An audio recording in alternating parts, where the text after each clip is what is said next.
Bible House Network.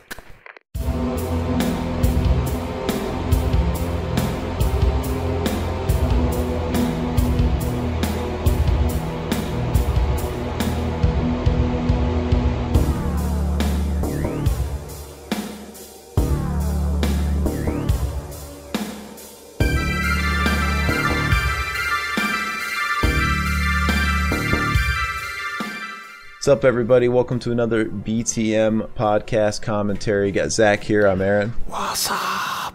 Continuing on with our theme of doing some requests, getting to that backlog, we're going to be doing It's Pat. I think it's called It's Pat the Movie, right? Is that the official title? Yes. Great. And the best part about this movie is it's only an hour and 17 minutes. There's no reason for us to fucking lose steam now. Yeah, exactly. I think Disney movies are longer than this, the old animated ones. This is nothing. How did this even pass as a feature? I have no idea. I don't know. Well, in the spirit of it being so short, let's not ruin that by talking too much before we start it. So let's go ahead and get started. 3, 2, 1, play. Apparently this is one of the worst movies ever made. A lot of people are saying. I've only... I want to say I've seen it a couple of times, but I know I've seen it at least once. And it... What the fuck? Listen to this. She was already narrating before the opening logo was even done. This movie doesn't waste any fucking time. It's just like, yeah, we don't care that it looks like a trailer. I thought we just played the trailer for a second there. That's weird. I don't know. I've only seen it the one time, I think. I remember it so-so. I just remember the band Ween is in it. Why? She goes to a Ween concert, and they're like heavily promoted in this fucking movie. But I've only watched it the one time. Hey, it's that guy from Son of the Beach. Never watched it. Yeah, this is one of the more forgotten about SNL spin-off movies. This and Stuart Saves His Family. This Stuart Saves His Family is even more obscure because I never even saw that movie in existence outside of a trailer on a rental once. Well, fun fact, this movie, let me see here, it made, $2? the budget was $8 million, and the gross in the U.S. alone was $31,000. Ooh. And the gross, by country was $60,000. I've never seen a VHS copy of this movie, right? I mean, I know it probably didn't get released on DVD, let alone Blu-ray and all that stuff, but I don't ever... It is on Blu-ray. Is it really? Yeah. Eesh. It came out not that long ago. How and why? How is that out, but True Lies is not? Because this movie's fucking better than True Lies, don't lie. So I remember it has Ween in it. I also remember it has Kyle from Dumb and Dumber, the bad guy, in it as well. And he's the character that's basically trying to out him. He wants to find out what his sex is. That's the funniest character in the movie, actually. And he becomes obsessed, right? He grows into a weird obsession. I remember this one scene where he's in his office or whatever, and he's literally wearing a Pat wig and glasses doing research. He's become that crazy about it. See, this movie's great. You remember it. And look, 3 people wrote this. Took 3. Including Julia Sweeney, it said. This is what did her in, man. She could have had a more promising career, but... Fun fact, the film did so badly that it was pulled from theaters after 1 week. It happens. Oh, God. It happens. You're going to love this. What? Quentin Tarantino, a good friend of Julia Sweeney, worked on the script uncredited. Oh! Okay, so I know he was really tight with Julia Sweeney, and that's why she's in Pulp Fiction. He had been at a taping of SNL one time, and he had hit it off with her. They had went to dinner and just, they really clicked, and they've been friends ever since. And like I said, he put her in Pulp Fiction. I had no idea. So that was a favor. It wasn't him doing that. Him writing this was a result of the friendship. But I can't even fathom like what parts could have been written by him. And just because Quentin Tarantino is your friend, what says, oh, this guy knows comedy, let me have him write the script. Maybe that's what the problem is. Maybe that's why it's such a fuck up. I could understand if you just wanted to use his name because he was all the hype at the time, but what's the point of using him if A, he doesn't do comedy, and B, we're not even going to use his name anyway, so to sell it. He probably didn't want his name on it. He's probably, fuck that. That's weird. Yeah, he was just one writer, so they could have rewrote his shit. You know, the character itself is a good character, but was it really popular enough to justify the flick and necessitate a movie? I don't know. I I didn't watch the show as a kid, so I don't know. Well, I don't feel like the skit itself was super played or anything. I mean, I remember it, but it wasn't like Superstar, where I don't think that movie justified I don't think that needed a movie, basically. But I remember that skit was always on. Always doing the Superstar stuff. Well, hey, it's the bootleg fucking Kramer from Billy Madison. Yeah.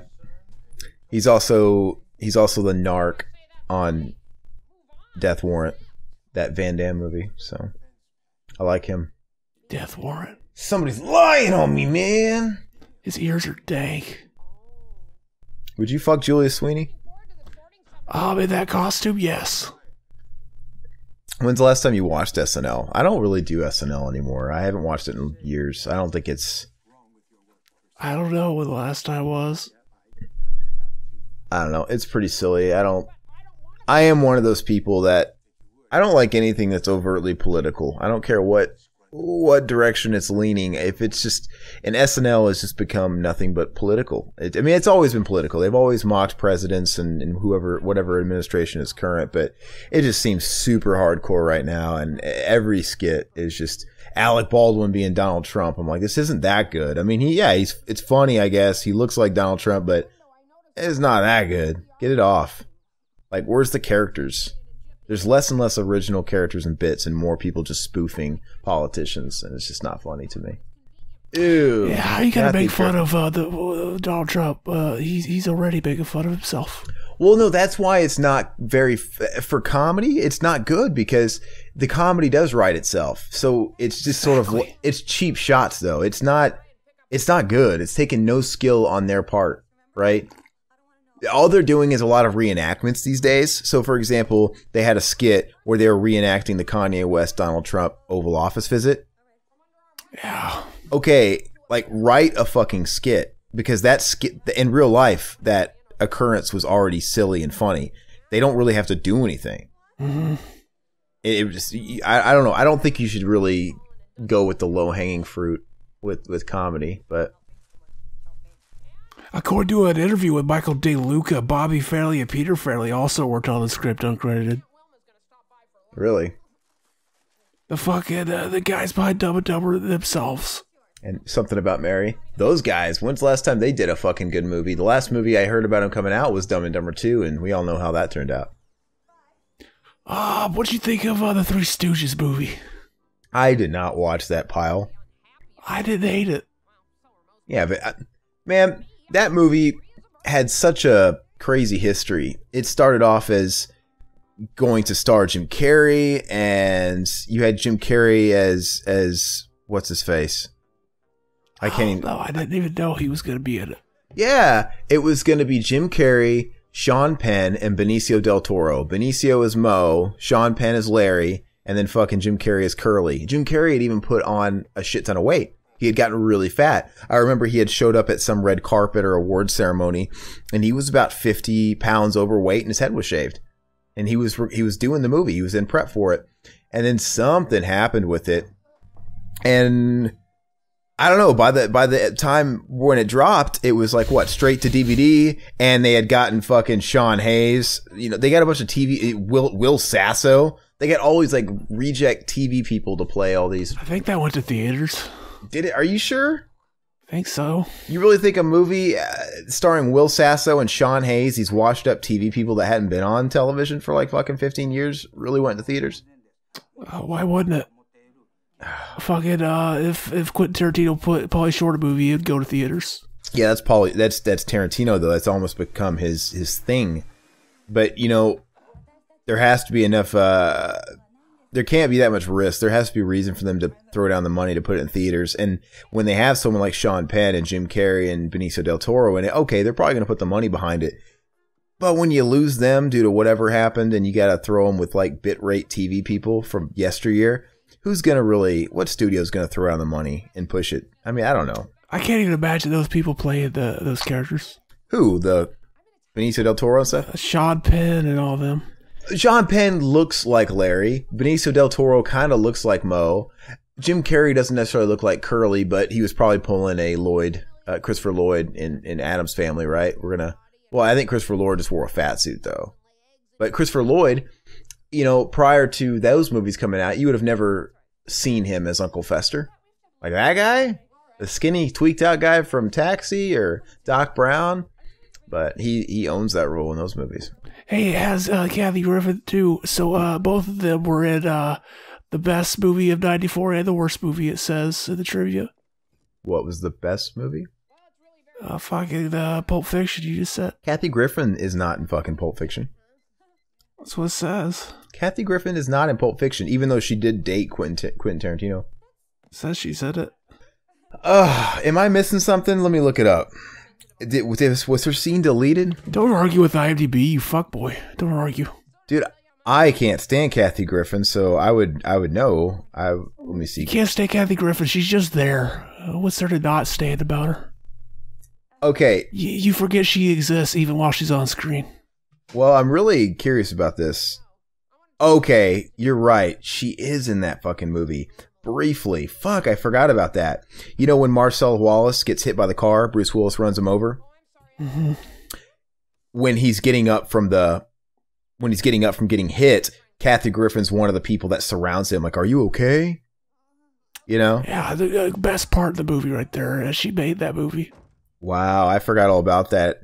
And Julia Sweeney obviously plays... Which I just told you that you forget it as soon as she's off screen. Yeah. Didn't even think about that. Who's in this movie again? Huh. Who are we talking about? I don't know. She has her relationship to Trump too, because she had that sweet video.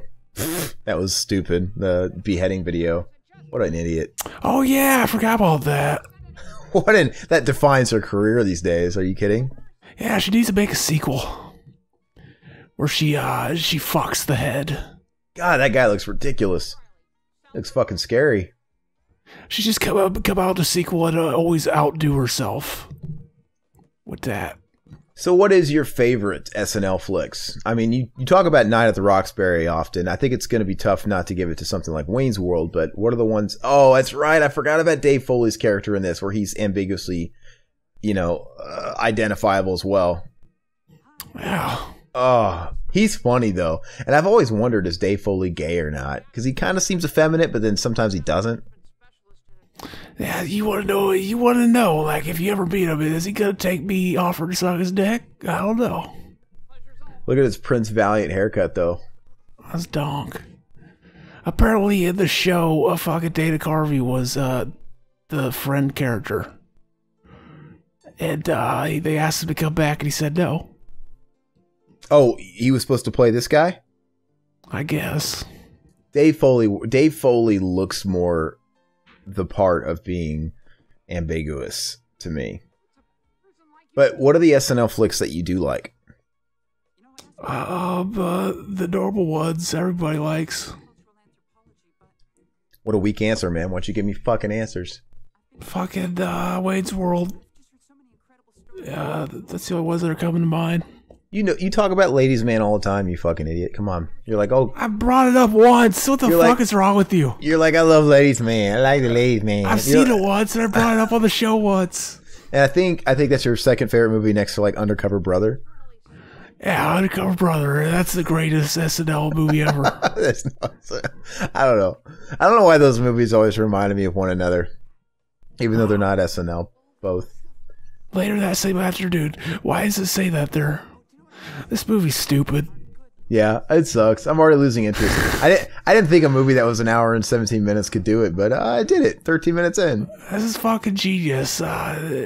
She's awesome in this movie. Is there any other trivia to this, or did you already go through it? 2 cameos ended up on the cutting room floor, and it was Harvey Keitel as a priest. Pulp Fiction, again. And Jonathan Reichman as Pat's father. Interesting. Yeah, that would have been another Pulp Fiction connection. Exactly. See, this movie is amazing. Later that evening, why they put it there? Could they not afford a fucking guy to put the titles on the screen? Is it that cheap? For anybody not watching the movie with us, they put later that evening on the street sign and later that afternoon on the theater marquee. Yeah. And by the way, we wouldn't blame you if you weren't watching this movie with us. I do. This movie's fucking amazing. This is the greatest movie ever made. I was looking at theater listings and whatnot because, I don't know, I kind of felt like going to see a movie this past weekend here, and there legit is nothing in theaters of value. And that's always the case. There's nothing I feel like seeing. It's because you don't want to take a fucking a risk and go see something you never heard of. You're a bitch. Well, the only thing I do kind of want to see is The Mule. But even then... The Mule. It looks like typical latter era Eastwood fare. But it looks... Yeah, would you let Eastwood suck your cock with that herpy on his lip? What? Eastwood. What about on his lip? What are you talking about? He's got that herpy on his lip. Would you let him suck your cock with it? You mean normally or in that movie or something? Normally. It's just always there. What are we talking about? The same guy? Yeah. I don't know what you're talking about. It's a fucking mole. I'm joking. But it looks like a herpy. I've never seen a mole on his lip. It's because you're too busy looking away from the fucking screen when he's on it. That's why you think he's such a good actor. Yeah, I don't know what you're talking about. The cringe factor isn't there when you don't see him. Yeah, but anyway, there's nothing in theaters, and I mean everybody's going to see that stupid Aquaman movie that looks silly. That looks amazing. With Ivan Drago's in it. It looks so fucking amazing. James Wan. They had to get fucking James Wan to put DC on the map. And it's also got Green Goblin in there too. He's in it. Cool. Yeah, I don't know. You ever see the movie Antichrist? I never watched it. The Lars von Trier movie. Yeah, it shows William Dafoe's cock, and it's fucking exquisite. That sounds like a von Trier movie, then. It shows his cock going into fucking Charlotte Gainsbourg. Oh, so it's a stunt cock then? Probably, yeah. Yeah, it's a cutaway. But then at the end, she does jack off his cock, and he comes blood. But do you see that part? Yeah, it's donk. No, you don't. Really? Yeah. They show it, so you see it all in one frame, his face and the dick. Oh, they can't fucking really make him come with blood, so probably not. Okay, so, no, that's what I'm saying, so they cut away. Probably. Okay, so it's probably not his dick then. Well, you think he's not a good actor that he would show his cock? He's gotta hide it from us. He gotta hide the sweet cock. I just don't think anybody of his status would do that. I mean, it's not a Vincent Gallo movie. Yeah, why would he even agree to do it then? You like Lars von Trier? I'm trying to think of the movies that I've seen of his. I don't know if I've watched any Lars von Trier movies, to be honest with you. I like Melancholia. It shows Kirsten Dunst's tits in it. It's donk. She's not attractive. Oh, what a fuck boy. What a fuck up. I don't think she's attractive at all. And I've never seen that. I've never saw the Nymphomaniac ones, the ones with Shia LaBeouf. Oh, those movies are garbage. They look like trash, and and all the appeal, the taboo of it, all the sex. It's the fact that they got pornos and they superimpose like the stars' faces on them. You know what I mean? That was fine. The rest of the movies were shit. Mm. I always wanted to see fucking what's his name's cock? What did you say his name was? Shia LaBeouf. Shia LaBeouf. Yeah. He's got to be angry for some reason, and I have a feeling it has something to do with that. Yeah. So what you been doing all week, man? We haven't talked. Nothing. A bit bummed out. Excuse me if I'm not as funny as I'm not a fucking monkey that just shows up and performs to everybody. Fuck you. Yeah, I had to put my dog to sleep, and it sucks, and it's garbage, and fucking life is garbage. Fuck this life, and that's fine. See, I wasn't going to bring it up, but you made me do it. No, I didn't. I had to bring down the commentary, because now everybody listening is like, oh, that sucks, Zach. And now I'm thinking of that time I had to put my dog to sleep, or I'm thinking of that time I lost a family member, and it was hard, and you're ruining the commentary. This is a comedy film. To be fair, I think the movie itself brought down the commentary the second Probably. we pushed play. No, man, I'm sorry to hear that. I remember I had to put down a dog of mine, and it was really sad. He was a brother. He had another dog, Doobie and Murphy. That was their names. And Doobie, he was the one that was super energetic, and his brother Murphy was very much the submissive in the relationship. Anyway, Doobie had a hankering for chasing cars. He like could not obey. He was just a wild thing. And he ended up getting, I assume, backed over by one or something, because we came home one day and he was lying dead in the front yard. And he had been... sucks. Yeah. Anyway, so he passed away. Side note, my brother, the one that's known as Dr. Sleaze, he always has a lot of facepalm moments. The things he used to do, you wonder how anybody could come to the conclusion to make those decisions. He took it upon himself to bury that dog, right? Next to our house, right? Next to the house that we didn't own. And not only did he do that, he didn't put it in a bag or anything. He didn't even do that. And he just took the corpse of the dog and he buried it next to the house, and he buried it 6 inches below the soil. So the first time it rained, and we didn't realize all this, but the first heavy rain we got after that, we had a fucking corpse of a dog coming. Who's that dumb? Well, did he just not know? Like, oh, that's why they bury people 8 feet under. I'm just going to bury them right underneath the soil. Can you imagine some kids mortified at this fucking corpse that's probably rotting away? I didn't see it myself. Just like coming up in the mud. Like, something out of the Poltergeist or something, man. It was just crazy. Yeah. Anyway, his brother, Murphy. When his brother passed away, Murphy wasn't the same ever again. He literally was just moping around. And he wasn't moving. He wasn't eating. He was like starving himself. And he basically kind of died of a broken heart. But yeah, it's really weird. But he ended both when I lost a dog like a couple years ago, that little dog that ended up dying last Friday, he was grieving it and stuff. And now the dog I have now is too. It's weird. Well, he ended up getting sick, and we had to put him down as well. But I don't know really where it came from, but he wasn't eating. He was not eating. He was depressed, and just I don't know if he got sick because as a result of all that stuff. I don't know, but we had to put him down. It was real sad too. And he was the sweet one. Doobie was kind of a little asshole. I can't imagine what's worse, like just coming home and your dog's dead, or having to take him to get put to sleep. Definitely coming home and it's already happened. That's Really? that's not as worse, is what I mean. I think putting him to sleep is tougher because, man, you got that drive there. They don't know what's going on. They're just in pain. Mm-hmm. They don't really know what's happening. It's much like, I think, a child that's dealing with a serious illness, a child that's not even old enough to really comprehend what life and death really is, let alone what they're going through. Yeah, it's tough.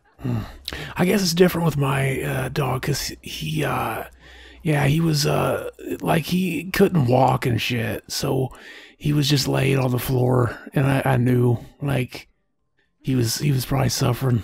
Was he just old? I mean, he is obviously an older dog, or did he have an illness? He was at least like 15 or 16. So he was just old age. Yeah. Well, at least there's that, Mm-hmm. At least he didn't have cancer or anything like that. And all the people were shocked that he was still alive. They're like, these dogs don't live that long. Well, you must have given him a reason to live that long. Exactly. Yeah, that's what's so great about the Zach Band. You gotta love the Zach. See, I bet the Zach Band is the most liked on the podcast. We do a poll: who's the most popular Revival House resident? It's the Zach Band. Is that what we're calling you now, the Zach Man? The Zach Band. Look at those eyebrows, though. That's dog. Yeah, this movie sucks. This movie's great. You're just fucking a negative Nelly. So to spin it into a more positive note here. I already tried to do that. You're taking it back now. Well, I was going to say, what else have you been doing? I know it's not really game related to this movie, but what's this movie really offering? The Resident Evil 2 remake finally came out. Hey, fuck, exactly. We can't talk about it because Aaron hasn't finished it yet. I am at the very end. All right.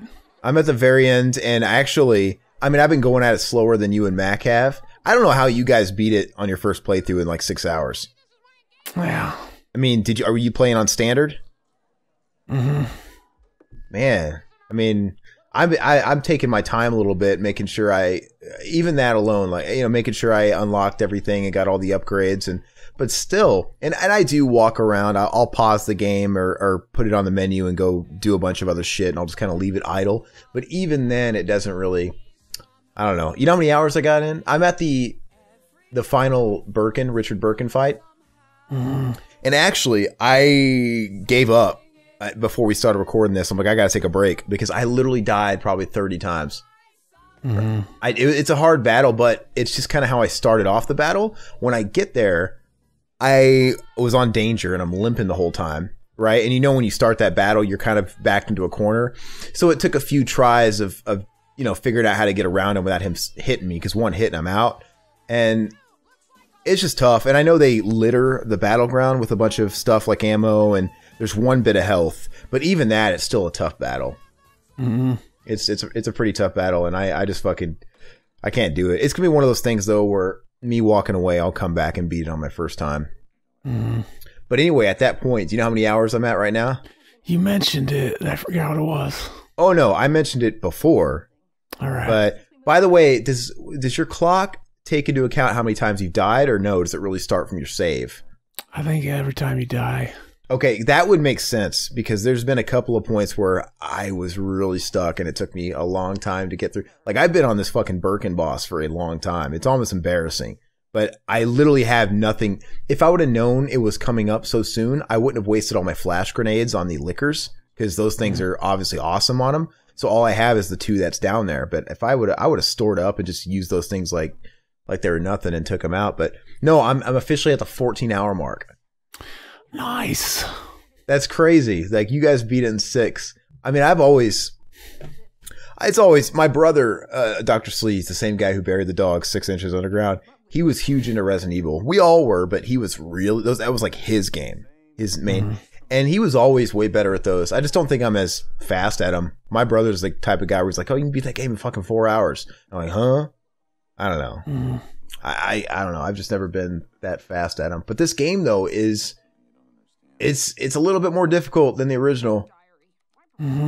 And those zombies are aggressive, man. I mean, unless you hit them just right in the head, which is not easy to do, they're going to take about 6 to the fucking face before they go down. Yeah, so any fucking pet peeves so far that we could talk about? We should do a review of it with Mac, and then we could make it its own video and put gameplay footage. It'll be donk. Yeah, we'll have to do that. It's weird because the pet peeves I can't really say are mechanical or down to the development or whatever, because, you know, it's developed really well. One thing I can say is I want to know who the fuck's great idea was to make it so that you can't get away from the zombies when they grab you. Fuck that. Unless you got a knife or something. Or a grenade. Yeah, a knife or a grenade. Well, I think they were trying to make it as much like the original as possible, right? Just kind of like how they didn't incorporate the modern day games of smashing their skulls or something once you get them on the ground, you know? I mean, you could always like shake them off, though. You can't do it in these ones. Or this one. It's difficult because once you get swarmed, man, and then sometimes, and I don't know, but is it me or is Mr. X fucking way more aggressive in this game? Maybe. He seems like he's really aggressive. And did he always, when you were in the police station, did he always enter the main police station lobby like we're in this game where Brenna is? I don't think so. I could have swore that was a safe haven. Yeah. Like once you made it out of the hallways and you made it to the main room. No, dude, he early in the game when he's chasing you for the first time, dude, it's just like he wouldn't let up. I remember I was trying to do the library puzzle where you move them so I can walk across. He wasn't even giving me hardly a chance to fucking do that because he's just on your ass all the time. And I kept having to leave the room before I died. And I don't remember how it is in the original game, but they're not lenient with the health and ammo and the health, especially in this game. So I don't know. A lot of the game you're limping around. Yeah. So it's like you might say, well, I should be able to pull off that library thing before he gets to me. Not if when I started it, I was already limping and on danger. It's like, I really can't. I see him. I got about 20 seconds before he hits my ass. And then once I hear him coming, I got to fucking move or he's going to swat me. I don't know. Little things like that were kind of annoying, but yeah, I don't know. It's kind of a tough game. Mm-hmm. What happens after you beat it? I mean, so I'm towards the end here, but like, do I get some sort of weapon or something I can carry over to make the next go around more fun or easier, or what? Isn't Mac playing it on easy now with Claire? I don't know. I saw you do unlock fucking Infinite Samurai Edge if you beat the game in like 3 hours. Yeah, no thanks, dude. How? I mean... And then there's one for like an infinite fucking like submachine gun. And you gotta beat it on hardcore within like 2.5 hours. Or something like that. Something crazy. Correct me if I'm wrong. Now, I know the original Resident Evil didn't have auto-aim. But did Resident Evil 2, the original, have auto-aim? I think was that the DualShock version, maybe they added that. So I have a love-hate relationship with it in this game. I kind of like how it adds to the difficulty, right?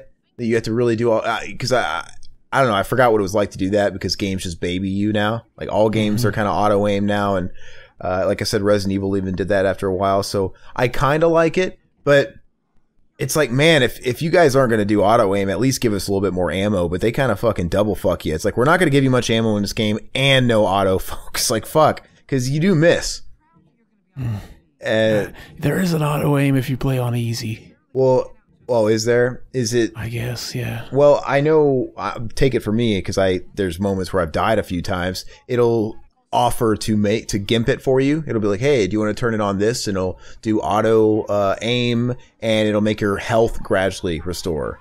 And the thing is the auto aim's one thing. I could almost be like, yeah, fuck it, give me the auto aim. But all the other stuff they say is going to go with it, like the health restore, is just too much gimping. And they also say, warning, if you select yes, there's no going back from it. Like, well, I'm not doing that. But after I've beaten the game and beaten all the scenarios, I could easily see myself playing like that just for shits, you know? Because I wonder if it doesn't affect your ranking. Because why wouldn't you put it on like that, right? Yeah. I don't know. Does the mode you're playing on affect the ranking? Like if you play it on easy? I don't know. Yeah. Anyway, here's this shitty movie. Fuck, man. Yeah, we thought like, oh, we could talk and then it'll be over faster. We finished and it's still on. Kill it. No, 30. What the fuck is this? We're okay, hour and 17 minutes, and we're only 31 minutes into it. I don't know. I feel like it should be deeper than that. I know we're almost halfway through, but see, this is the only like funny character the movie has to offer. To be. What's his obsession with finding out Pat's identity? It's like he's almost in love with her, right? It seems like he was attracted to her. See, I don't know. Like, I always thought Pat was supposed to be a girl or a boy. Like, I always thought, when I would, like, see parts of fucking SNL, I didn't know. I have a sore throat, by the way, if you guys couldn't tell before that. But yeah, I didn't know it was a chick playing her. I always thought, that's clearly supposed to be a guy. Well, I always thought that. Like, his name's Pat. But now I know that could be short for whatever. Well, clearly that's the whole bit, though, is it's supposed to be ambiguous. But I never saw it. I was like, that's a dude. How the fuck are you guys confused by this? So you don't think they did the job well enough of making her ambiguous in the bit? Because it looked too much... Not really. To me, that once I found out it was a girl playing it, I was like, okay, that explains it even more.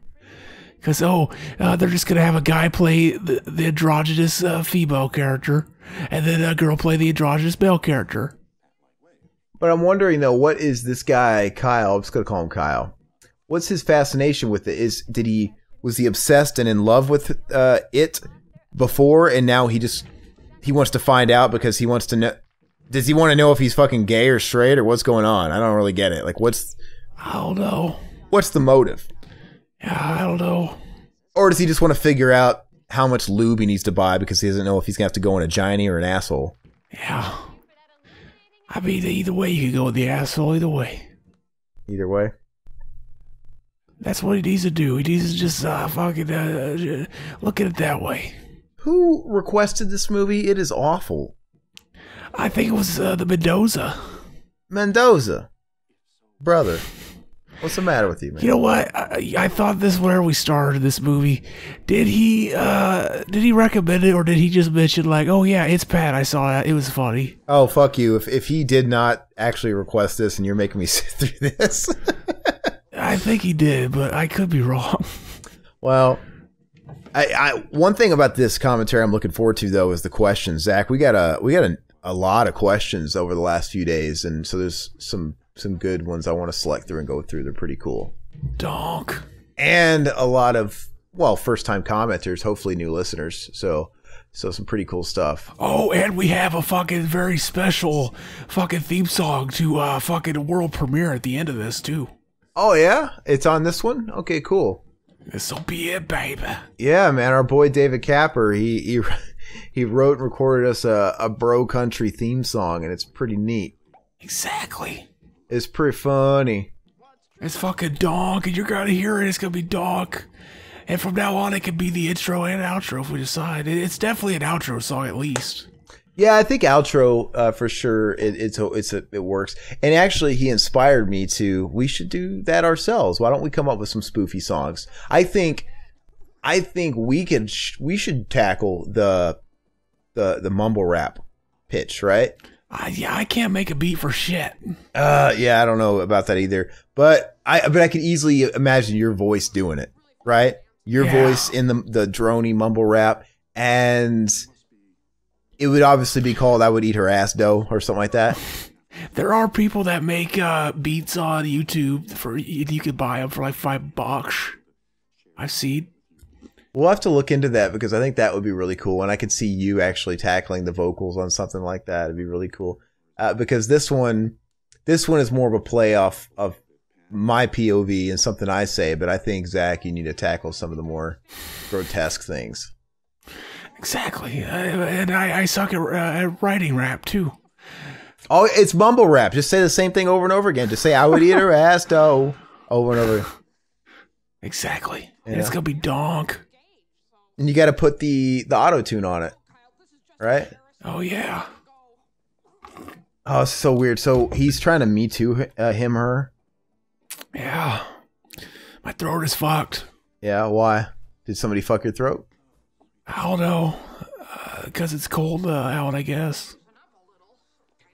Yeah, I don't know what that's like. Here in Arizona, it's really nice.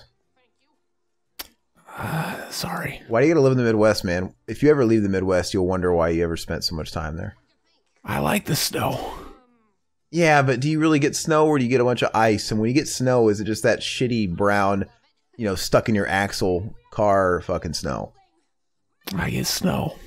I get the snow. It's the snow, though. Yeah, this movie fucking blows, man. It's not good. It's terrible. I bet you already went through all the trivia we could handle on it. You know what? Let me see. Yeah, see if there's anything else. Otherwise, I might have to get questions started extra early on this one. Dana Carvey. I think that's all of them. Oh my god. Dude, this movie fucking blows. I don't know why. We had a million other things we could have did. The film is based on a recurring sketch on Saturday Night Live. Charles Rocket was a cast member during its infamous 80 to 81 season. Who the fuck is Charles Rocket? I don't know. It's fucking stupid. That's why no one remembers him, because he was he was only on it for one season. You never had a movie made about him. See, obviously we gotta do Stuart Saves the Day after this. Stuart saves his family. Oh, his family. He doesn't even save the day. He's a fucking bitch boy. Can't even save the day. Fucking asshole. Movie news I want to talk about. Did you know they're rebooting the fucking Ninja Turtles again? Why? Hey, there's Ween. Yeah. Dean Ween. Is that his name? That's dank. One of them is Dean Ween. The other one, I don't know, it's probably Gene Ween. Gene and Dean Ween. Yeah, there. He just said it. Gene Ween and Dean Ween. Dude, those are some ugly fucking guys. They look like they could be in a fucking Sears catalog to me. Yeah. Just fix their hair a little bit. No, man. So they're rebooting the Turtles franchise again after that last Michael Bay one, which was just, what, a year or two ago? And I think the new one's coming out in 2020. Like, I mean, they really they really don't waste any time with properties anymore. They don't give it like 5 years to breathe or 10 years to breathe. It's like Ghostbusters, right? We just had that shitty female Ghostbusters not 2 years ago. And not only did they just recently announce the Ghostbusters, the sequel, the third one, I guess, but it's coming fast. They just announced this a week or two ago, and that fucking bitch is coming out the first part of 2020, summer 2020. Isn't that fast to you? Wow. It's like they're not really rebooting it though. It's a sequel to the original series. Yeah, but I don't have a whole lot of hope for it because, you know, the rumors are starting to feel like they're true because when they first announced it a week or two ago and they even released the teaser, which I don't know why you released a teaser a year and a half out. It's almost, the teaser's pointless. You already announced it. That's enough of a teaser. We don't need you showing an Ecto logo or whatever. But I didn't even watch it. It's nothing. Teasers are never anything. Mm-hmm. They just tell you what the articles tell you. But wow, this Ween music's distracting me. I'm trying to talk and I'm hearing this shitty music. This is dying. They're fucking lit. Sucks. Who wouldn't go see Ween? No, but anyway, when they announced the Ghostbusters 3 thing, they had said the rumor was it was going to center around 4 young teens, like kids, like 2 boys, 2 girls. I'm like, all right, well, let's see what happens. Well, I mean, now I think it was confirmed that there was some young girl that auditioned for a main role, and she's like 13, a 13-year-old girl, and it's starting to bring strength. I'm like, man, are they going to... It's basically a reboot in disguise. I'm not falling for it, man. I'm not excited about it. It's like, I know they're not going to just bookend it. Why do they think that they could make it work just recasting it? Like those movies only work because of the cast. I'm just saying, I think they should just let it die. But if they're going to make a third one, be a man and make it a bookend. Just make a bookend movie, call it good. But they can't do that. Everybody wants to make a buck. It's a lucrative property. They have to be able to put something in this movie so it'll carry forth for many years to come and make many more dollars. But we know the classic cast isn't going to be around past this movie. I mean, one of them's already fucking dead. Worm food, right? So it's going to be a passing of the torch movie. It's essentially going to be a soft reboot. So to me, it's just another reboot in disguise, right? That's all it is. And so that's not good enough for me. I'm not saying it can't be written well to where I could have my mind changed. But the ideas of 2 girls, 2 guys, and a couple of like in their tweens or whatever, however old they are, it doesn't sound good to me. Yeah. I still think they should just close it out. Close it out and then take 5 years. Let this movie be a hit. Do it right. Close it out.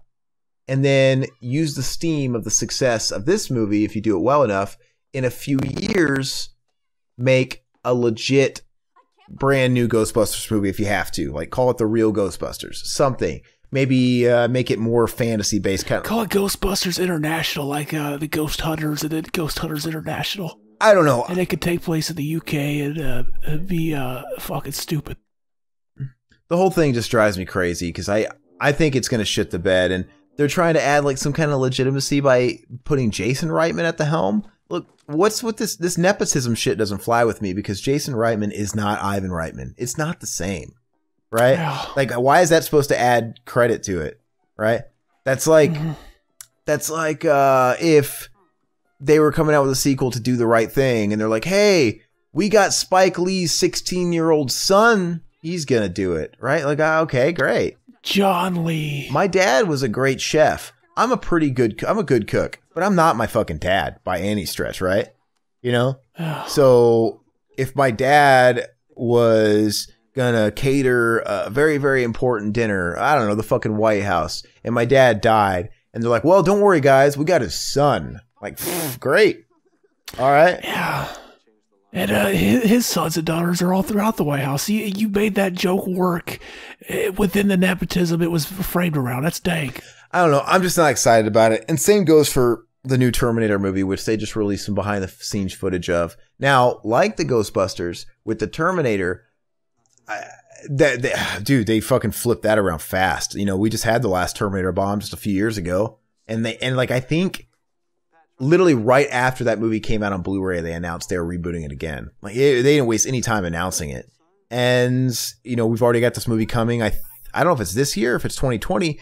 And as much as I really, really, really would like another really good Terminator movie, not just good for what it is good, You know, not like T3 or something. No, I mean a really good Terminator movie like that actually stacks up with 1, 2.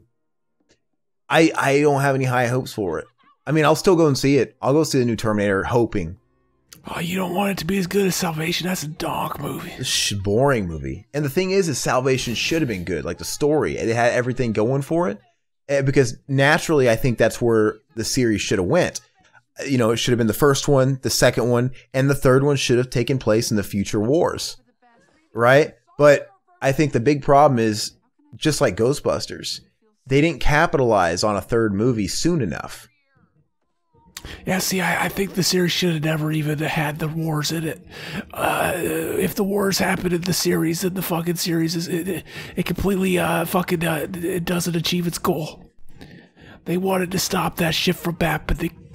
I don't know. I just think had they done that story, like the Salvation arc, you know, just a couple few years after T2 and how big and huge that was, and you would have gotten James Cameron on board and the whole deal, I just think it would have been a different story. Same thing with Ghostbusters. It's like, you know, within 3 years having made another Ghostbusters movie. Mm-hmm. They weren't, I don't know. I like the second one. It's not like they were going to do worse than that. I don't think it's impossible unless the writing is absolute shit. That's another thing about the new Ghostbusters movie is what happened to Dan Aykroyd? Because what I heard was in the last year, Dan Aykroyd was talking about, you know, back to the drawing board, you know, me and Ivan Reitman and, you know, we're writing the script and, you know, I know Harold Ramis and Dan Aykroyd were writing the script before Ramis died. Okay, so here we are. The movie's actually greenlit. No Ivan Reitman. He's passed the torch on to his son. And it's got 2 writers I've never heard of. Like, why isn't Dan Aykroyd or anybody writing it, you know? Yeah, see, who the fuck? Why even watch it at this point? Just let it die. And I'm not saying the original writers are the only one that could write a good movie. For all I know, they don't have it in them, right? I mean, there's tons of people that are sort of the classic Helmers and writers of something that, you know, I mean... if the Beatles were around longer than 10 years, they would eventually release a really shit album. It's inevitable, right? Just because they're the originals. And I'm not saying some fresh blood can't write the better movie, but it doesn't do a whole lot selling me on the project when you have the original director's son doing it and you didn't even have the original writers doing it, right? I mean, like, I don't get it. Yeah, I don't know. This movie's still happening, though. Yeah, look at this fucking weird ass dream scene. Was he jacking off? That's what it looked like. Oh god, this is dog. This is terrible. This is fucking amazing. God. See, the way you talk about like, oh, I like horror movies, or I like action movies. You don't have to think. I like comedies like that where you don't have to think. Like, just put them on and just fucking let them play. So maybe we were watching this without us talking. Maybe I would be like, you know what, this movie, it's a good background noise. No, to me that's Wayne's World. Wayne's World's funny, but I don't have to put too much attention into it, and I can put it in the background. This movie's terrible. So I can't do that with every comedy movie. That's like putting on Carpool or Meet the Stupids. These Tom Arnold comedies, right? Even though I know how much you love Big Bully. Big Bully's amazing. See, I need to make a sock account on YouTube and fucking request Big Bully. Look at this scene. Just fucking request the movies we wanted to do. Yeah, they fucked up. I mean, dog. I was trying to figure out an alias, like but wait, I just tried making a name that rhymes with yours, but that guy already exists. I'm like, who's Mac? I'm like, oh wait, there already is a Mac. I would just go under one of my already, personifications. Fucking hate us. Something like that. Yeah, it's weak though, man. That's not weak, that's dog. See, that's what my rap name will be. And fucking, Capper, he could do our rap song, and his fucking rap name writes itself. Busta Capper. The possibilities are endless. Yeah, this movie fucking sucks. It does. Why's he got a speaking spell or whatever the fuck that is? You know, it'd be kind of fun. I was toying with the idea of doing it. Maybe playing with format a little bit. So usually what I do is I pick out the questions and stuff, and I'll read them at the end. But it might be kind of cool to go over the questions before the show and actually read them throughout the commentary, you know, and paste the commentary like that, right? In the conversation like that. Do you think that would work or no? It could. I don't know. I know that works when it comes to discussion podcasts, right? But we're essentially doing that, even though there's a commentary. I guess it would only work if we really didn't want to talk about the movie, right? Because, because they don't know at the time of commenting what movie we're going to be doing next. So maybe it doesn't work. But, you know, if we ever do just regular podcasts again, I think that's a good way to format our discussions and stuff. But I don't know. Oh, this movie's still on? Hey, I remember the scene. This is the only person in the movie that actually asks, so it just comes right up and asks, like, are you a chick or a dude? And we still don't get an answer. Look at that one white guy in that gang. There was 2 white guys. What is this? Yeah, it's Grandmaster B on the side. That's our boy. See, this is the gang you gotta be on. And they don't look like they're not even wearing the same color. They won't shoot you if you come wearing a different color. That's the donk shit. I'm going through our comments here. Dude, we really got a lot of good ones. I'm actually going to start kind of picking at them. Why not?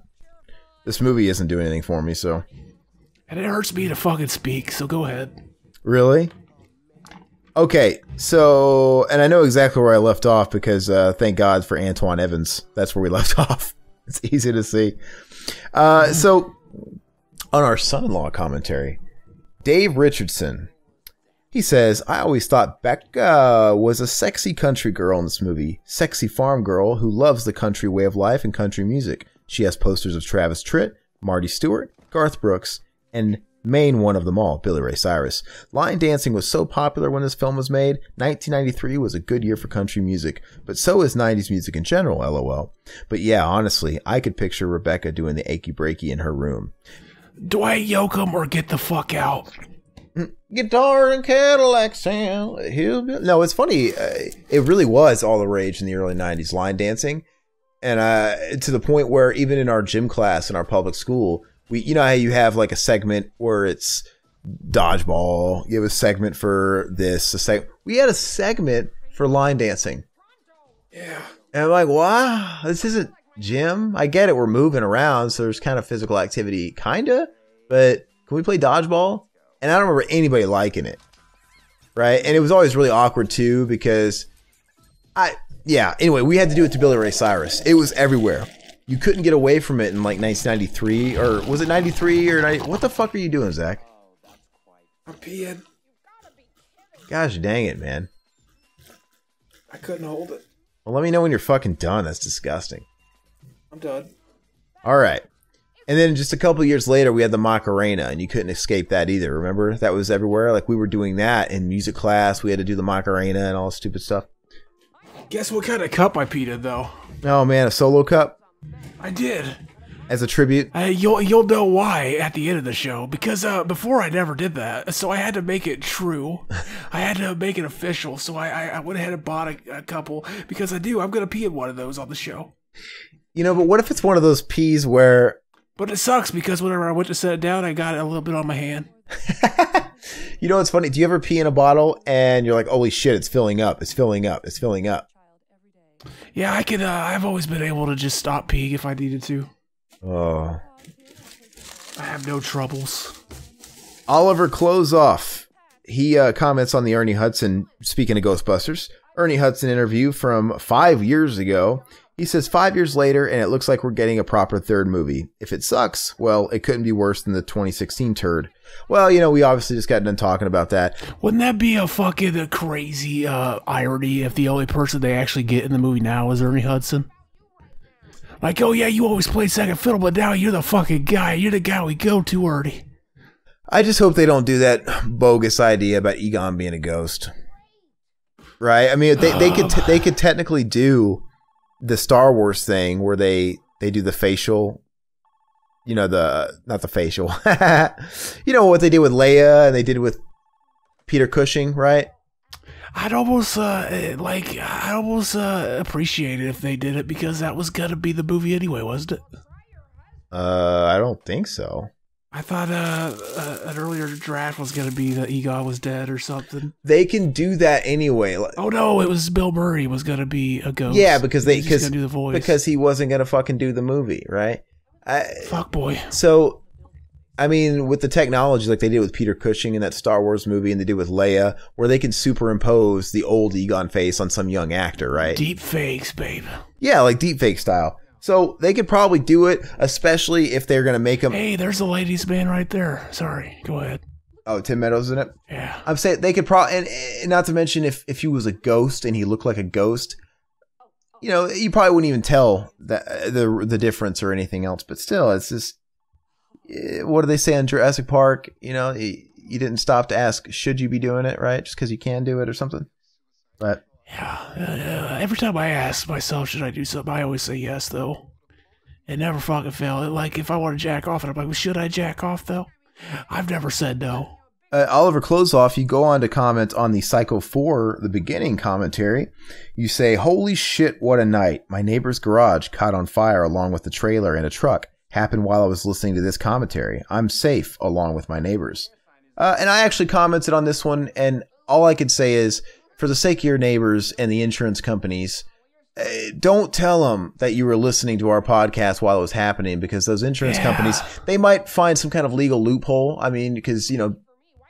Well, I already know what it'll be. It'll be all the fucking subliminal messages I laid in throughout the podcast. I always do. To go set your garage on fire. They'll review the, well, that's what I'm saying. They'll review the podcast and they'll bite into Zach's subliminal black magic. You know, whatever. They'll somehow put it on Zach. And we want them to get paid out. Exactly. Look, she stole her job. Or Pat stole her job. What?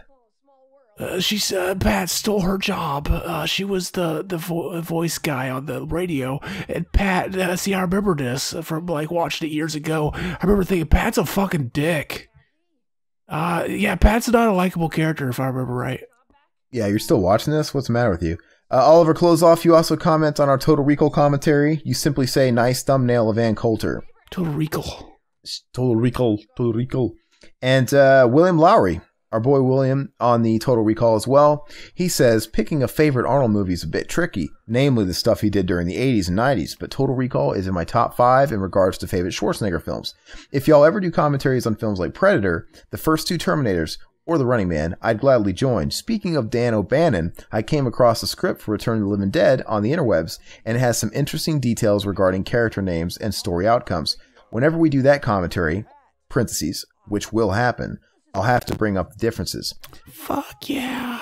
That's your favorite movie of all time, ain't it? Return of the Living Dead. See, I remember I don't know if it was a rumor or not, but I've heard that apparently the original script for Return of the Living Dead was the fucking script they ended up using for Bud the Chud. But that was the original script before Dan O'Bannon rewrote it. Which, after he rewrote it, they might have done rewrites of that one too. I don't know. It could just be fucking bullshit. I don't know. Yeah, I don't know. I'm curious, William, I know, was it when you bought the Scream Factory Return of the Living Dead 2, did you say you had never actually seen that one before? Or am I wrong, Zach? Is that what he said?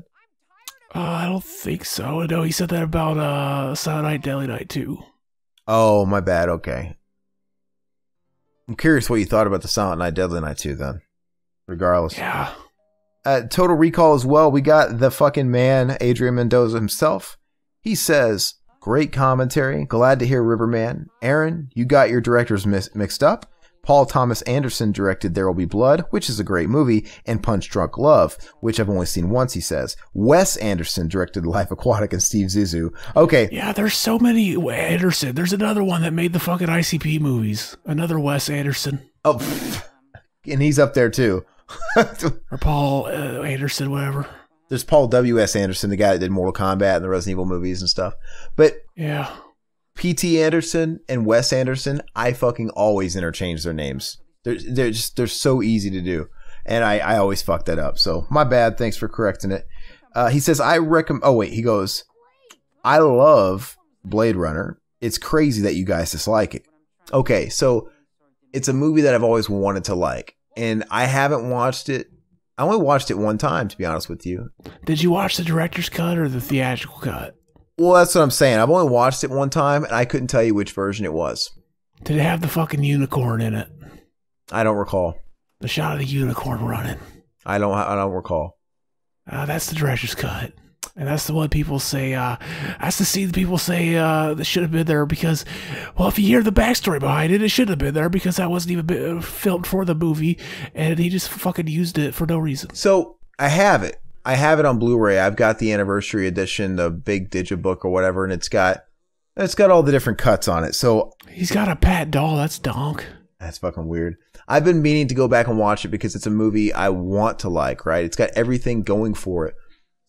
You know, I love the set of it. I like, of course, Ridley Scott back then. He had a lot of movies I liked. I should like it. So it bummed me out that I didn't. So I want to give it another shot. So I will. That scene where you get to see Sean Young's tats. Yeah, Oh wait, that doesn't happen because it doesn't have everything it needs. So fuck you. You're a liar. She went batshit crazy eventually. Yeah, she did. I watched a movie with her in it recently. John Waters, Dirty Shame. Have you ever seen that? No. It's fucking. It's the last movie he did, I think. But it was hit or miss. But yeah, like it's about like a girl that like bumps her head, and she's like all uptight. But after she bumps her head, she's like wants to fuck all the time. And like Johnny Knoxville is in it. What? And he eats her out. What? After he eats her out, and then she becomes Sean Young. Sean Young's in it, and she plays one of the fucking people that's in this cult of their like leader is Johnny Knoxville, and they're all people that got hit in the head and now want to fuck all the time. Interesting premise.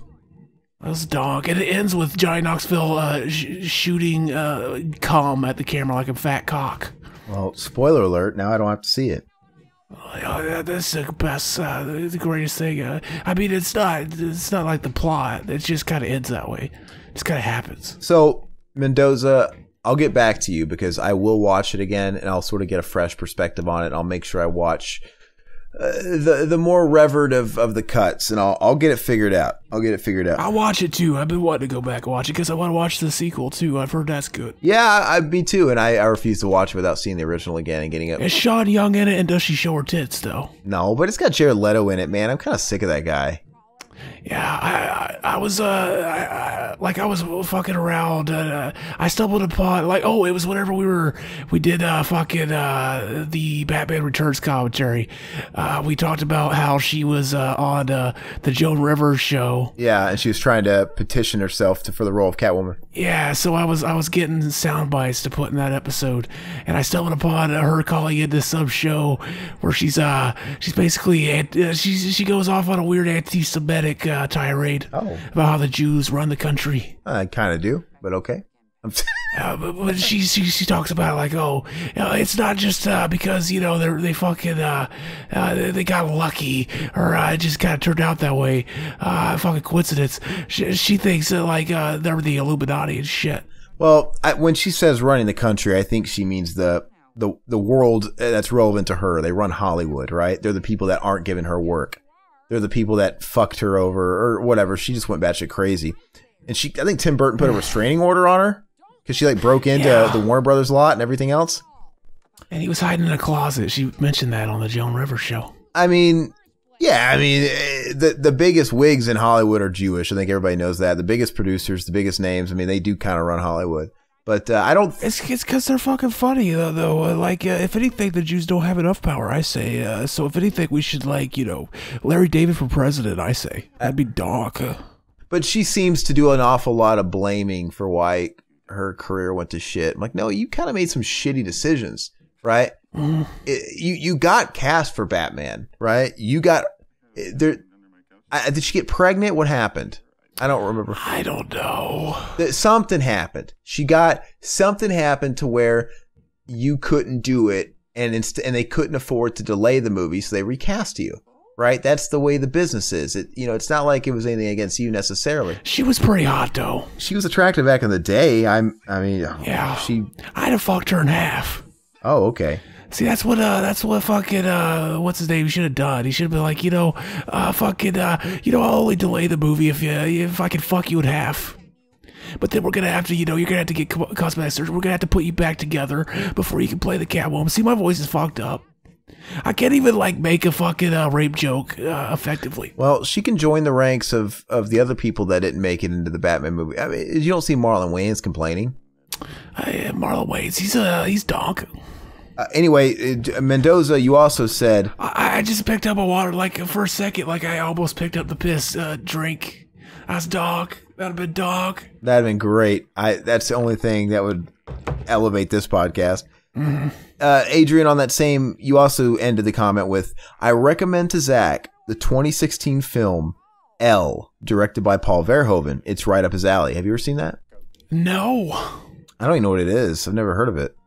I'll check it. It's pretty recent. We got some homework from the Adrian Mendoza. We gotta rewatch fucking that shit. We're gonna watch, what's it called? See, I forget shit so easily. It goes in one ear, out the other. This next comment actually kind of made me laugh out loud when I read it. Zeno Vista, I'm not sure if you've ever commented before. You kind of look like a new face. If it's your first time listening, thanks. They comment on the We Sing Best Christmas Ever video commentary.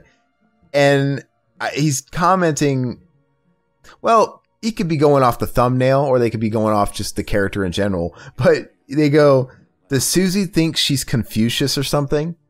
Which I think is really funny because she's Asian. And it's funny because she thinks that just because she can make up a stupid nursery rhyme on the spot, she's a fucking little prodigy. Get over your fucking self, Susie. She is a fucking... I can't do that. You do it. Put your money where your mouth is. Make a fucking limerick about this donk movie. How about you put your dick where my mouth is? I've already done that. And I was not impressed. But I think it's funny, man. Susie cracks me up. On Henry, Portrait of a Serial Killer, Kyle 2000 writes, oh, my bad. It's not really a comment. He just kind of does that whole thing where he lets everybody know what time it begins. That's how you know you made it, is whenever they're fucking telling how to skip your fucking pointless banter at the beginning. Yeah. Hey, man, you don't like our pointless banter? Well, I wasn't there on that one, so it was all pointless banter. You were on this, weren't you? No, that was just you and Riverman. Okay. Well, you could tell him to skip to whenever the movie starts, but the pointless banter just kind of continues. Yeah. Right? I mean, it's not like, But to be fair, I think on Henry, Portrait of a Serial Killer, we did stay on that movie pretty well. Because it's one of Riverman and my favorites. Mendoza, you also commented on the It Part 1 commentary. You go, Zach is cracking me up in this commentary. He should be on muscle relaxers more often. The TV movie will always be superior to the 2017 film. Were you on relaxers on that episode? I think so, yeah. That's awesome. It's funny because he said, you said the original It commentary. I'm like, we did that movie? And then he said the muscle, so I know why I don't remember it. Yeah, we did it to 2 parts, just like the classic miniseries, because it's so long. Which... we got some movies we've done where I think we should have fucking split it up into 2 parts. But on the It commentary, the 2017 movie, we have a new commenter. I've never seen her comment before, Michelle Hall. She commented on the It 2017 commentary. You guys need to read the book. The reason it can't kill these children so easily is because the children have the shining. Google the ritual of Chud. Oh yeah, I remember that. Yeah. Yeah, I didn't know that. So they actually have the same shining that Danny Torrance had? Yeah, I always thought that just seemed like something shoehorned in. I mean, as we brought up before, fucking a big uncredited co-writer of It was fucking cocaine. Yeah, so the king was fucking, he was coked out. So yeah, that's where a lot of that shit came from. But is that implying that It and The Shining take place in the same universe? Therefore, Dr. Sleep also takes place in that same universe? I guess. So we live in the world where The Shining exists and Pennywise and all this stuff. And does Dr. Sleep and Dr. Sleaze, your brother, exist in the same universe? But I want to know. I don't know. Michelle Hall, thanks for that comment. And Michelle Hall, you also commented on the Stephen King's It commentary part 2 from the 1990 miniseries. You go on to say Pennywise is telling them to leave because he is afraid of them because they have the shining. Read the book. Okay, so okay, but I have to fight you on this one because we're not reading the book, we're watching the miniseries, right? You know what I mean? The miniseries didn't acknowledge The Shining, so how can we expect to hold the miniseries to the standard of the book if they chose not to address it? You know what I mean? You get what I'm saying? Like, well, it's so obvious, guys. He doesn't want to come near him because they have The Shining. Well, they didn't establish that in the movie. Yeah, because they probably saw through it. They were like, oh, this is just a shoehorned fucking nothing. No, we're not using this. But I'm saying, if they didn't acknowledge it in the movie, why are we... You shouldn't have to have read and consumed both to get the complete picture. I think it's either one or the other.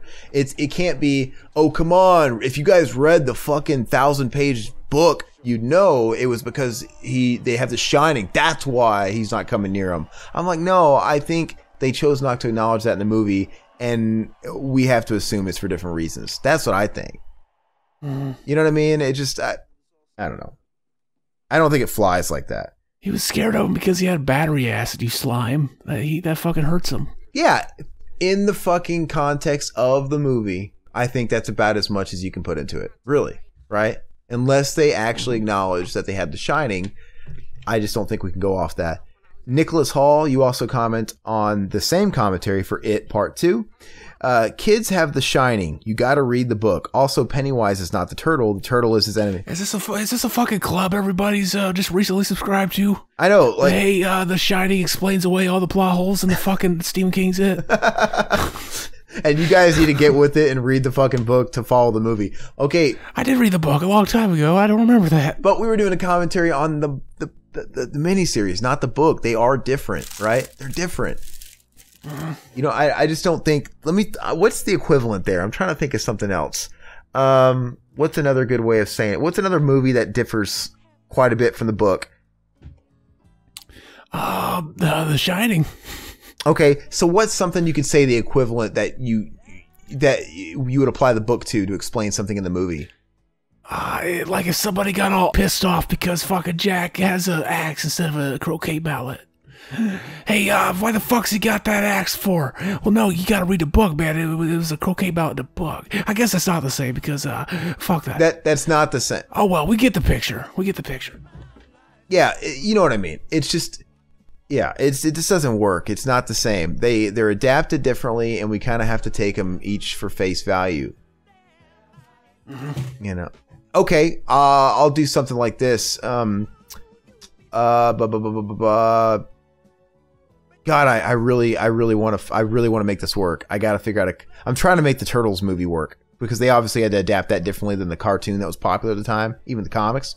Why does it say TGRI in one of the movies and then the other movie's not? Okay, so here you go. And they'll be like, well, if you'd watch the cartoon, like, well, they're clearly adapting it off the you know, it's whatever. I'm not even going to go on this anymore, but regardless, we're watching the movie. We're not doing a commentary on the book. But anyway, thank you, The Shining. I didn't know that though, anyway. But like I said, it's not my fault if I didn't know it because we were doing the movie, right? If they wanted us to know it, they would have put it in the movie. But like Zach said, I think they realized, yeah, this is kind of a lame brain idea. Lame brain, fucking cokehead. He was coked out when he thought of that. Okay, and then Nicholas Hall, he follows up his comment with another comment saying, the ritual of Chewed would have been hard to put into a miniseries in 1990. Exactly, right? So they left it out, therefore we can't acknowledge it. Mm-hmm. Okay, thank you. Moving on. On the Mighty Morphin Power Rangers commentary, our boy Nicholas Hall, which, by the way, I think you're new, and thank you so much for all these comments. We appreciate you being on board. He comments on the MMPR, these podcasts are the shit. I work the night shift cleaning a school, and it gets me through my shift. You guys should do one for Shaun of the Dead, or The Thing. Those comments are my favorite. Donk. Those are fucking donk-ass fucking recommendations, Baba. Well, he's in a dark school by himself, by his lonesome. We should put stuff in here to creep him out. Like, tell your fucking ghost story of the school again. Oh, the ghost of Jenny Rogers, where they said if the bathrooms were not lit, the only lighting in the bathrooms was natural lighting. There was little small windows at the top of the ceiling, like a prison. So, you know, obviously school's during the day, so we had just a little bit of lighting. At night, dude, it must have been pitch black, but the rumor was if you went into the stalls, which were located around the corner and in the back, where there was little lighting getting in at all, that if you unzipped your pants, the ghost of Jenny Rogers would play with your dinghy. And Jenny Rogers sounds like a fucking, some kind of country music star. I don't know. She was probably just somebody that donated money to have the school built. She probably never even died. I don't even know, but it was freaky. But anyway, thanks, man. I love those comments, though. Making somebody's commute easier, somebody's long, boring shift at work easier. To me, that's what it's all about, because that's what I get out of this stuff, right? I listen to podcasts, we listen to music and stuff to make our lives just a little bit more tolerable. So, to me, that's the highest praise. And while you're in there cleaning the fucking school at night, and it's all creepy, imagine if all of a sudden you just heard like a fucking, like a crazy fucking, like the sound of a kid, fucking crying inside a locker. That'd be scary. That'd be creepy. A baby, crying in the locker, even. I should have started these questions earlier because we got a lot more to go and the movie's over now. Yeah. I should have timed it a little better. We should have just started reading them right after we press play. Well, probably we could have, because there's a lot. But no, man, I appreciate it. And so if you're new to the channel, hopefully you're subscribed over on the podcast networks and listen to us on iTunes and things like that, or Google, whatever your poison is, Spotify. Share us with your friends if you dig us. If you got any janitor friends, janitorial friends, custodial friends, friends in school, dude, fucking share the love. Get our names out there. Any job where you're allowed to listen to music at your job. That's dog. Yeah, well, and that's also cool, man, because if you're new to the channel, you got a lot of backlog to go through. Mm-hmm. That's always the best when you come across a YouTube channel or a podcast or a TV show for that matter, and it's been around for a long time. Yeah, it's a wonderful feeling. You have so much to dive into, man. I mean, really. It's like when Louis Christmas talked about, like, you know, you see a hot girl, you get that pain in your stomach, like you give anything to bone her. Yeah, and then when you catch up and you're just kind of waiting week by week to get the new fix, that's cool too. But anyway, I envy you, man. You also say rest in peace, Trini. Absolutely. Tui Trang. Pour one out for our dead homie on the rug here. Hell yeah. Died in a car wreck, man. Sad. Early way to go. Thank you again, though, Nicholas Hall. On the Total Recall commentary, a new listener or a new commenter, one or the other. And, I don't know. I don't know if they've ever commented before, but I can't pronounce this name. It's not a way is stable, whatever. You know what your name is. It's very hard to pronounce.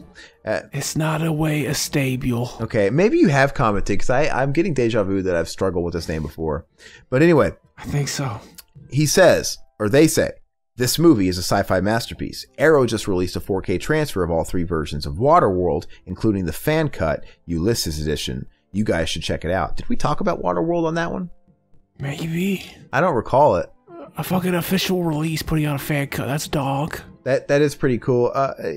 Riverman loves Waterworld. He always talks about how he saw it in theaters when it came out. It's always been a guilty pleasure for him. I've never watched it.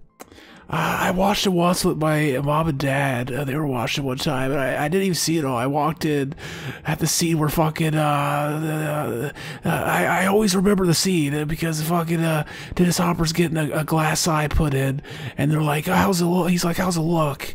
And my parents were laughing. I don't remember much about it though. Yeah. Yeah. So one of these days I'll watch it. I guess if I ever did, the Arrow release might be the best way to go. But I think I let the reputation of it being so shitty or it being a humongous bomb get to me. I'm like, I don't want to see that. Yeah. You know, but maybe it is good. I don't like Dennis Hopper. He's such a cornball actor. You don't like the hops? Anything I see with the hops, dude, I get a little turned off on it. See, well, if I ever make a movie, I'm gonna cast all the people you hate. The hops, fucking the Reeves, the Weaves, the fucking all these people that you wouldn't fuck or you don't like. I thought you were gonna say Shore. Shore's in there. First of all, I don't hate Pauly Shore. Just because he's done mostly shitty movies doesn't mean I don't like him. But oh, you love his movie. You lie. And it's funny because I've come around on the Reeves. There was a long time where I couldn't stand him for some reason, and I obviously grew up with Bill and Ted, and I like that a lot.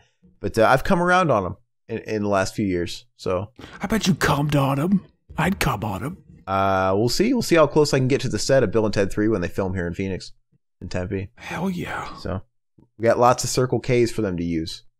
Mm-hmm. We're going to end our question segment here, our comment section, with Nicholas Hall again, man. Because you're the man and you're a new listener, so we're going to spotlight you. Anyway, you comment on our Tommy Wiseau The Room commentary. You really are going through the fucking archives, man. We appreciate that. He says, the audiobook for The Disaster Artist is read by author Greg Sestero, who does a perfect Tommy Wiseau impression. It's really worth a listen. It's on Audible. I'm going to add that to my queue, actually, because I'm trying to figure out which. I still have some credits. So I didn't get the audiobook version of that. I got the book. And is the book worthy of a read? Yeah, that's good. Yeah, I might get that, actually, because I don't know how much I'm going to take to audiobooks, right? Part of me fears that getting into something too ambitious and I don't like part of me wonders, will they kind of put me to sleep? Because I have this thing with talking. If somebody's got a relaxing voice or they're talking to me sort of monotonal, I'll fall asleep in a good way. It relaxes me. So I don't know if it'll work with a book or not, but I'm curious because I like podcasts, so maybe it'll work. But I don't want to jump into something like it, for example, because I might not be into it. But something like The Disaster Artist doesn't seem to be too long, right? It's not a too big read, is it? I don't think so. I wouldn't think so. And something having Greg Sestero doing it adds some credibility to it. It's always weird when they get someone left of center doing it, like Gilbert Gottfried reads The Disaster Artist. I'd be dog. That would be cool.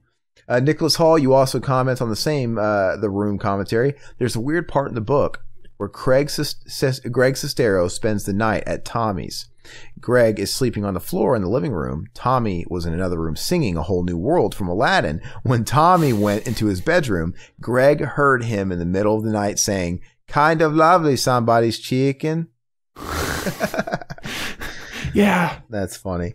And he also says he spent $6 million on this shit. Wow. Where'd it go? It didn't go to water. It didn't go to water and concessions for the crew.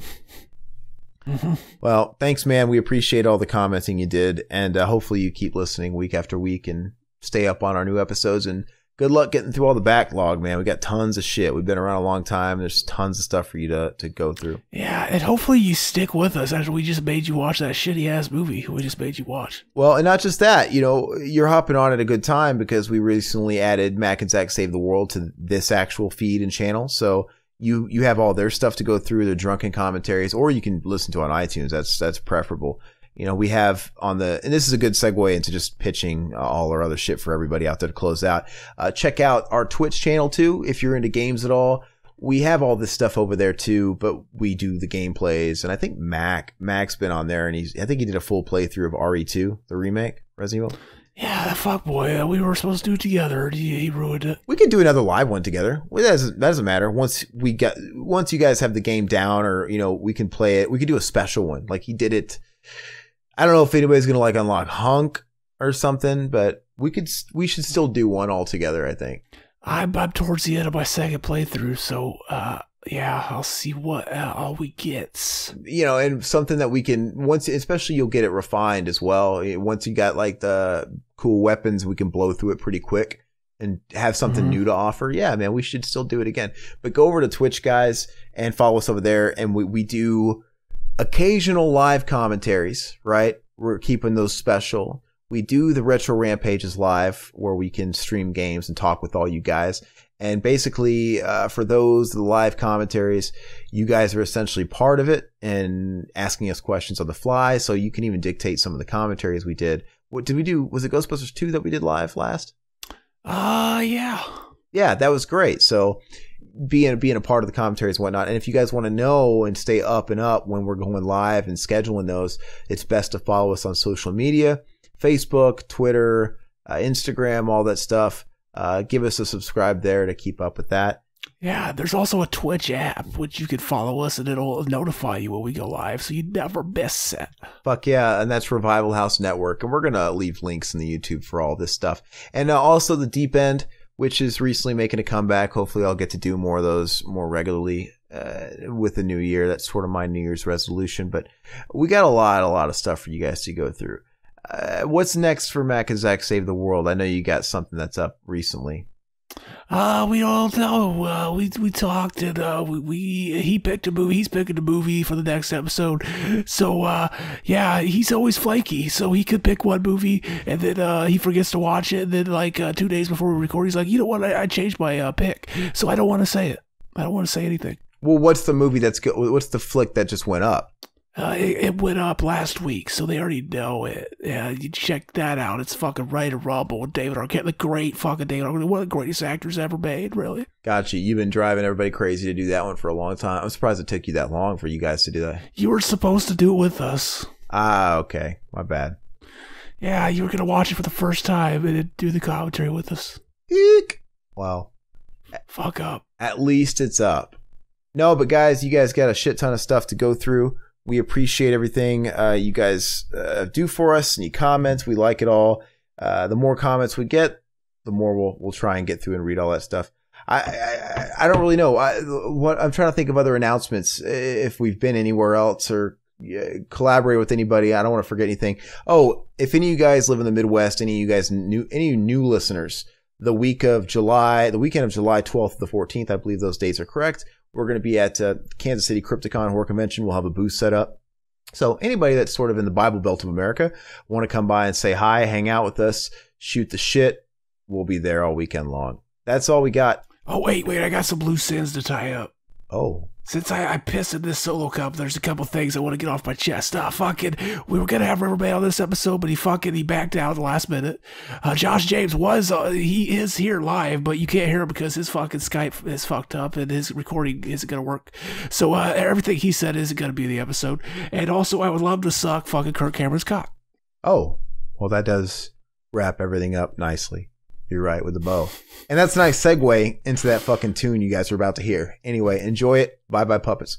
Thanks, David Capper, for that song, baby. You to buy. Check him out. We got his links in our description, too. Bye. Hey, everybody, it's me, President of Canada, Kate Capshaw, and I'm here with my good friend, the Demon Pazuzu, with a message for the Revival House.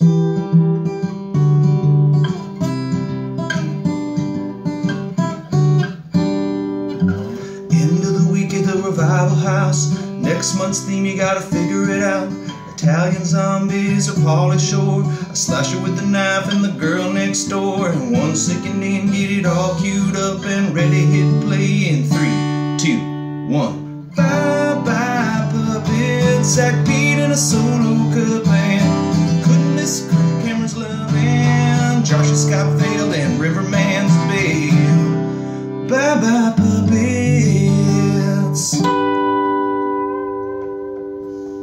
Sounds good, like this country used to.